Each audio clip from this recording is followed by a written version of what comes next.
अपने अपने फोन में बिजी हो जाते हैं। तभी बोतल का ढक्कन लुढ़कते लुढ़कते अचानक से गायब हो जाता है। ढक्कन के गायब होते ही सभी के फोन पर एक अलर्ट का मैसेज आता है और नेटवर्क गायब हो जाते हैं। वहीं ट्रेन की स्पीड अब पहले से ज्यादा तेज हो चुकी थी। ट्रेन भागते भागते एक टनल में जाती है जहाँ एक वार्म होल होता है। ट्रेन जैसे ही उस वार्म होल से टकराती है, एक जोरदार झटका सभी यात्रियों को बेहोश कर देता है। कुछ देर के बाद जैसे तैसे लोग की आंखें खुलती हैं और ये ट्रेन से बाहर निकलते हैं। और बाहर का नजारा देखकर इनके पैरों तले जमीन खिसक जाती है, क्योंकि जहाँ पहले ऊंची ऊंची बिल्डिंग्स, लोग, सुविधाएं थी, वहीं अब सिर्फ जंगल, बेजान, बंजर जमीन थी। सभी को घबराता हुआ देखकर शिरहामा नाम का लड़का इन्हें शांत करता है, क्योंकि वो एक फायर फाइटर था और ऐसी सिचुएशन में लोगों को शांत करना उसका काम था। शिरहामा की मदद करती है हटानो नाम की लड़की, जो शिरहामा को तब से पसंद करती है जब वो उसके कॉलेज में ट्रेनिंग देने पहुंचा था। यानी हटानो भी फायर फाइटर का कोर्स कर चुकी है। इधर 2023 में टोक्यो में पूरा रेलवे स्टाफ, ऑफिसर से ट्रेन को देखकर परेशान थे, जिसके 2 डब्बे कहीं गायब हो गए थे। और ये वही ट्रेन थी जिसमें वो सभी यात्री सवार थे।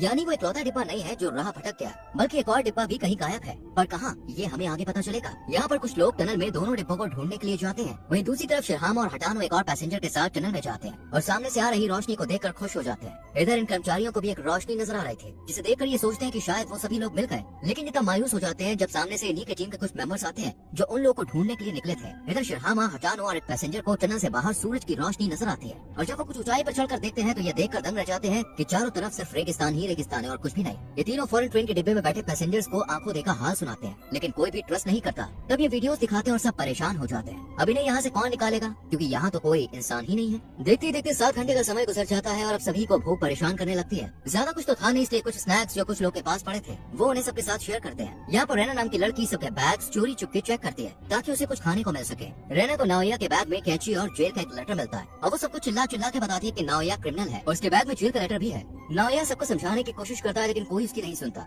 इसलिए उसे बाहर जाकर रहना पड़ता है। कुछ देर बाद यहाँ पर एक लड़की जो अपने साथ फ्रूट्स लेकर चल रही थी वो सभी को फल देती है और एक लड़का खाते हुए अपनी वीडियो बनाता है। वीडियो देखने पर पता चलता है कि रैना सभी के बैग से चोरी कर रही थी, इसलिए शिरहामा और हटानो नाओया को ढूंढने निकल जाते हैं। इधर नाओया एक खाई में गिरने ही वाला होता है कि तभी शिरहामा उसे बचा लेता है और नाओया उसे बताता है कि वो असल में एक हेयर ड्रेसर है, इसलिए उसके बैग में इतनी कैंचियां थी। हालांकि वो उस लेटर का राज अब भी नहीं खोलता। जैसे तैसे दिन गुजरते हैं और रात को कुछ लोग सो जाते हैं, जबकि कुछ अभी बहुत परेशान थे। अगली सुबह तक लगभग हर कोई ये उम्मीद छोड़ चुका था कि वो कभी भी यहाँ से बच के जा पाएंगे। कि तभी शिरहामा कहता है कि वो सबको बचा लेगा। ये बात नाओया को गुस्सा दिला देती है और वो शिरहामा से सवाल करता है कि वो सबकी मदद क्यों कर रहा है। इस पर शिरहामा की एक छोटी सी कहानी के जरिए पास में जाते हैं, जहाँ शिरहामा की गलती की वजह से उसके दोस्त ने अपने दोनों पैर गंवा दिए थे और उस दिन शिरहामा ने ज्यादा से ज्यादा लोगों की मदद करने की कसम खाई थी, जिसे अब वो पूरा कर रहा है। कहानी फिर से प्रेजेंट पे शिफ्ट होती है, जहाँ शिरहामा, हटानो और नाओया कुछ खाने का सामान ढूंढने के लिए जाते हैं। यहाँ पर हमें नाओया का पास भी नजर आता है, जो असल में गरीब फैमिली से बिलोंग करता था, लेकिन अपने हेयर ड्रेसर वाले हुनर के चलते उसने पूरी कहानी बदल दी और पैसा आने के बाद उसने अपने छोटे भाई पर भी ध्यान देना बंद कर दिया और वो क्रिमिनल बन गया। जिस दिन वो ट्रेन में बैठा उस दिन अपने ही भाई को जेल से लेने के लिए जा रहा था और गलती से यहाँ पर फंस गया। इधर कुछ लोग बाहर का एरिया एक्सप्लोर करने के लिए निकलते हैं, जहाँ एक आदमी का एक बड़ा सा टावर और बायोलॉजिस्ट को एक पौधा मिलता है। दरअसल ये टावर 2026 तक कंप्लीट होने वाला था,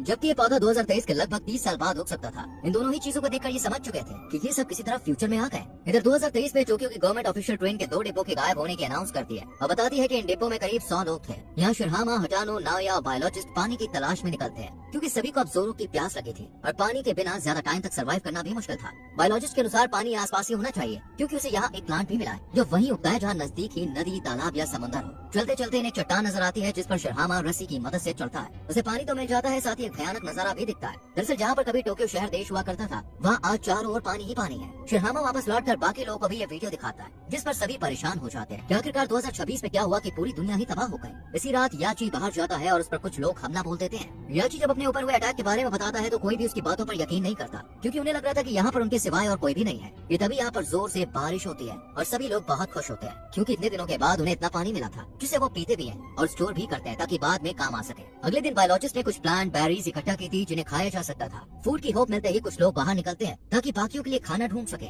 लेकिन यहाँ हटानो गलती से कुछ जहरीली बेरीज खा लेती है, जो देखकर शिरहामा बुरी तरह घबरा जाता है। असल में शिरहामा भी हटानो को पसंद करता था। वो उसे वापस डब्बे में लाता है जहाँ बाकी लोग हटानो का अच्छे से ध्यान रखते हैं और फाइनली अब हटानो पूरी तरह से ठीक भी हो चुके थे। साथ ही ये सब मिलकर काम करना शुरू कर देते हैं ताकि एक दूसरे के साथ खुद को भी इस मुश्किल सिचुएशन में बचाया जा सके। दिन भर ये सब मेहनत करते हैं और रात को पार्टी। अगले दिन बायोलॉजिस्ट कहता है कि आसपास कोई नदी नहीं हो सकती, इसलिए शिरहामा, बायोलॉजिस्ट और एक पैसेंजर नदी की तलाश में जाते हैं, लेकिन जंगल में कोई उस पैसेंजर को बुरी तरह से घायल कर देता है। यानी यहाँ पर इनके अलावा भी कोई और था। खैर शिरहामा इसे वापस डिब्बे में लाता है और जड़ी बूटियों की मदद से ये सब इसे ठीक भी कर लेते हैं। तभी यहाँ पर याची आता और बताता है कि वो एक सिक्योरिटी कंपनी में काम करता था और उसे जाल बनाने आते हैं, जिनकी मदद से ये उन लोगों को पकड़ सकते हैं जो इन पर हमला कर रहे थे। बाकी सब भी याची की बात बात को एग्री करते हैं और जाल बनाने का काम शुरू करते हैं। इसी बीच हम शिरहामा और हटानो को देखते हैं जो एक साथ जंगल में थे। तभी उनकी नजर एक बच्चे पर पड़ती है जिसका पीछा करते करते ये दोनों एक नदी तक पहुँचते हैं और बच्चे के कहने पर वहाँ रात तक इंतजार भी करते हैं। रात को यहाँ बच्चा और नाया दोनों पहुँच जाते हैं और ये तीनों बच्चे भी पीछे पीछे वहाँ पहुँचते हैं जहाँ दूसरे ट्रेन के सर्वाइवर मौजूद थे। यहाँ ये तीनों यामामोटो से मिलते हैं और बातों ही बातों में यामामोटो बताता है कि वो लोग गलती से 2060 में टाइम ट्रेवल कर गए और ये सब तब हुआ जब सभी देश स्पेस में जीत हासिल करने की होड़ में सैटेलाइट्स पर सैटेलाइट्स लॉन्च कर रहे थे। लेकिन तभी एक सैटेलाइट एक एस्टेरॉइड से टकराई और पूरी दुनिया तबाह हो गई और ये सब 2026 में ही हो चुका है। यामामोटो ने यहाँ पर एक रेडियो भी ठीक किया था जो फिलहाल खराब है। शिरहामा ये सब अपनी टीम को बताता है जिस पर सभी सोचते हैं कि शायद भगवान ने उन्हें दुनिया को बचाने का मौका दिया है, लेकिन यहाँ से वापस पास्ट में कैसे जाना है ये कोई नहीं जानता था। अगले दिन सभी तालाब में नहाते हैं, अपने लिए बाथरूम बनाते हैं और मछलियों से पेट पूजा भी करते हैं। वही याची सबसे दूर एक लकड़ी का टॉय बनाकर उससे बातें करता है कि तभी उसकी नजर बायोलॉजिस्ट पर पड़ती है जिससे एक ग्रीन कलर का पत्थर मिला था।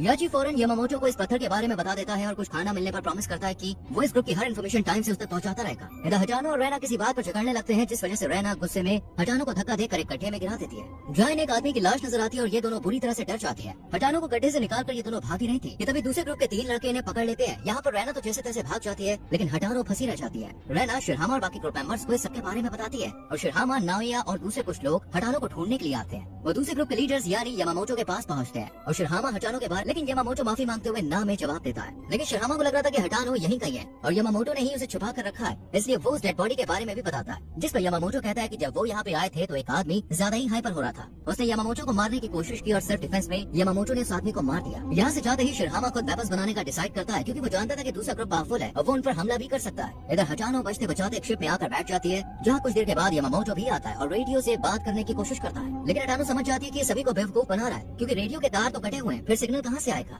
हटानो यामामोटो की सच्चाई सबको बताने के लिए कहती है लेकिन यामामोटो से यही बात कर निकल जाता है। इधर शिरहामा के ग्रुप ने काफी हथियार बना लिए थे लेकिन इससे पहले ये दूसरे ग्रुप पर हमला करते वो ग्रुप इन्हीं पर धावा बोल देता है। दोनों ग्रुप्स के बीच में खूब मारामारी होती है पर तभी यहाँ पर हटानो पहुँच जाती है और यामामोटो की सच्चाई बताकर यह फाइट यहीं रुकवा देती है। इसके बाद यामामोटो भी अपनी लीडरशिप छोड़कर चला जाता है। दूसरी तरफ 2 लोग जो शिरहामा ग्रुप के थे उन्हें एक बिल्डिंग में कुछ हरे रंग के पत्थर नजर आते हैं। वही 2023 में एक साइंटिस्ट जो उस टनल की स्टडी कर रहा था वो समझ जाता है कि ट्रेन एक सुपरनोवा एक्सप्लोजन की वजह से टाइम ट्रेवल कर गई है। दरअसल सुपरनोवा एक्सप्लोजन एक फिनोमेना होता है जहाँ कोई स्टार जब बहुत बूढ़ा हो जाता है तो उसके ब्लास्ट होने पर एक एनर्जी रिलीज होती है। इसी एनर्जी ने 2023 और 2060 की टाइमलाइन को एक साथ जोड़ा और ये सब टाइम ट्रेवल कर गए। इधर ट्रेन में भी एक लड़का सेम फिनोमेना को एक्सप्लेन कर ही रहा था कि तभी यहाँ पर एक भयंकर तूफान आता है और सभी डिब्बे में वापस आकर बैठ जाते हैं। याची भी डिब्बे के अंदर आता है लेकिन वो डिब्बे में नहीं बल्कि उसी टनल के पास जाना चाहता था, इसलिए याची डिब्बे के इमरजेंसी गेट को खोल देता है और टनल में सभी को एक वार्म होल नजर आता है जो याची की डॉल के साथ साथ कुछ ऑब्जेक्ट्स को अपनी तरफ खींचता है और तूफान के थमते ही गायब हो जाता है। वहीं 2023 में याची की डॉल स्टेशन पर खड़े ऑफिसर्स के कदमों में गिरती है जिसे देख ये सब हैरान रह जाते हैं।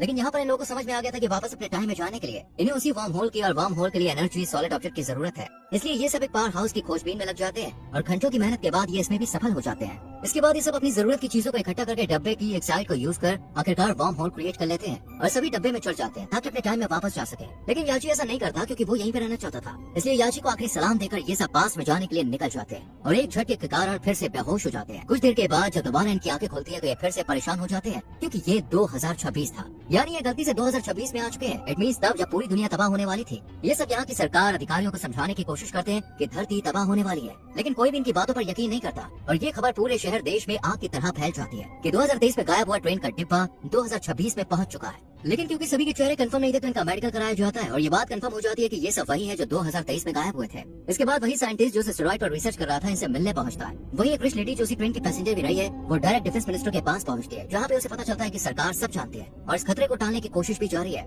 आखिरकार वो दिन भी आ जाता है जब धमाका होना था। सभी उदास थे क्योंकि ये नहीं जानते थे कि आज के बाद इनमें से कोई जिंदा बचेगा या नहीं। और शाम होते होते सभी के चेहरे खिल उठते हैं क्योंकि आर्मी, सरकार और साइंटिस्ट अपने मिशन में कामयाब हो गए थे, यानी कि एस्टेरॉइड अब धरती से नहीं टकराएगा। और इसी के साथ ये कहानी यहीं पर